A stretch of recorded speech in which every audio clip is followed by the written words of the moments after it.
A의 가라의 표현형이 모두 P와 같을 확률이 16분의 3이래요.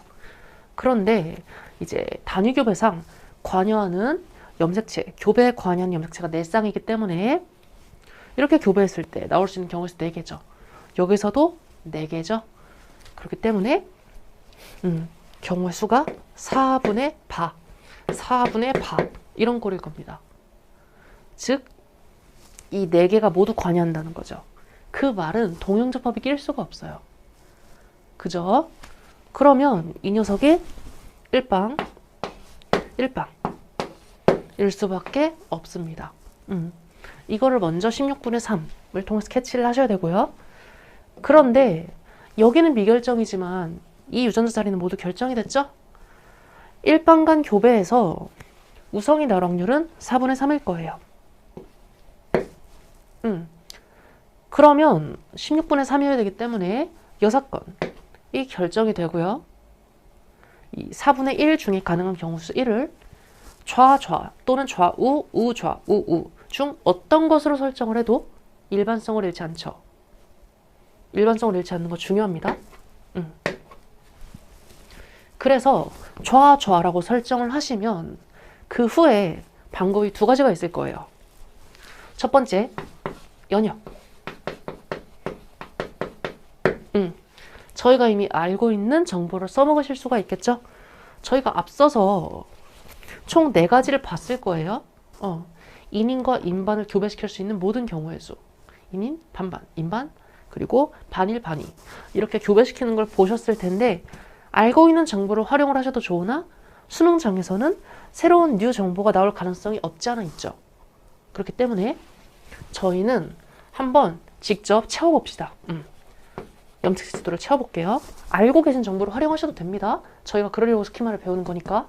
그런데 실전에서 아무 생각도 나지 않을 때를 대비해서 항상 맵을 채우는 것도 생각은 하셔야 된다 라는 거예요. 그러면 이걸 이제 쭉 채울 텐데 좌좌가 합쳐져서 두 생식세포가 합쳐져서 3이 돼야 되는 상황이죠. 그러니까 이제 표현형이 모두 P와 같다는 거는 모두 우성이어야 된다는 거고요. 우성 대립 유전자를 가져야 된다는 거죠.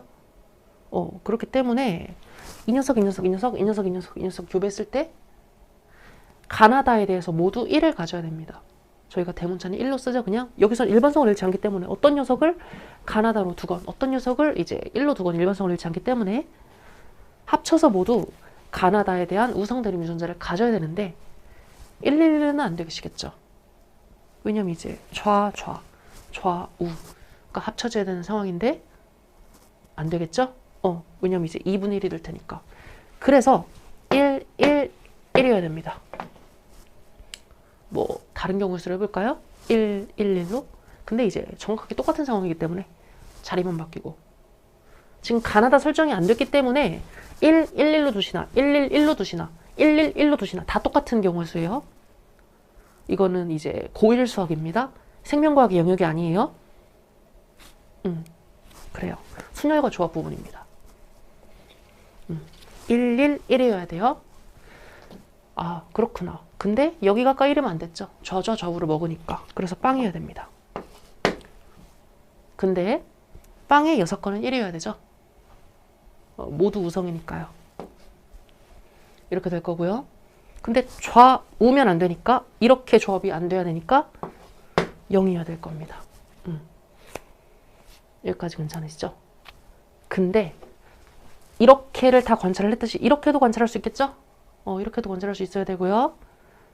근데 111이면 안 되겠죠? 새로운 경우의 수가 생겨버리죠? 안 됩니다.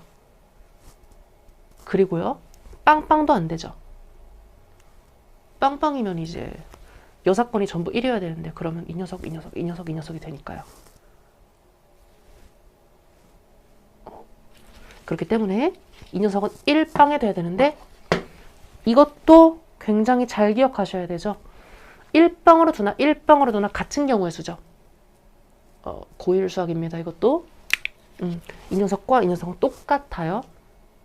일반성을 잃지 않습니다. 왜냐면 저희가 가나다 설정을 안 했잖아요. 가나다 설정을 안 하고 11 빵으로만 보고 있기 때문에 정확하게 동치 상황입니다. 그런데 전부 이제 우성이신 상황이기 때문에 0의 6건은 반드시 1이어야 되고요. 111이 안 되기 때문에 이 녀석은 0이어야 되고요. 우좌 경우의 수는 되면 안 되기 때문에 이 녀석은 빵이어야 되고요. 우 경우의 수만 안 되기 때문에 이 녀석은 빵이어야 되는구나 라는 거를 아실 수가 있겠죠.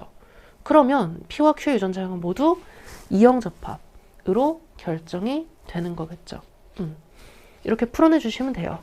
이제 수능 문제에서는 추후로, 이 문제는 예제라 유전자형만 구하면 끝나지만 추후에 확률을 질문을 하실 수가 있는데, 만약에 이제 확률 질문을 하게 될 경우에는 각각의 단위 교배에서 이제 케이스를 분류를 하셔서 적절히 더하기 곱하기 마찬가지로 고일 수학을 행하시면 됩니다.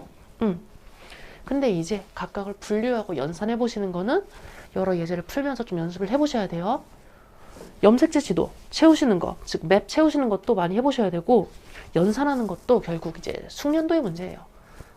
저희가 이제 열심히 수학 22번, 30번도 푸시는 분들이잖아요. 미적분 하시는 분들이잖아요. 이 정도는 껌이죠. 하실 수 있습니다. 그러면 저희는 이제 다른 문제 또는 다른 스키마에서 뵈러 오도록 할게요.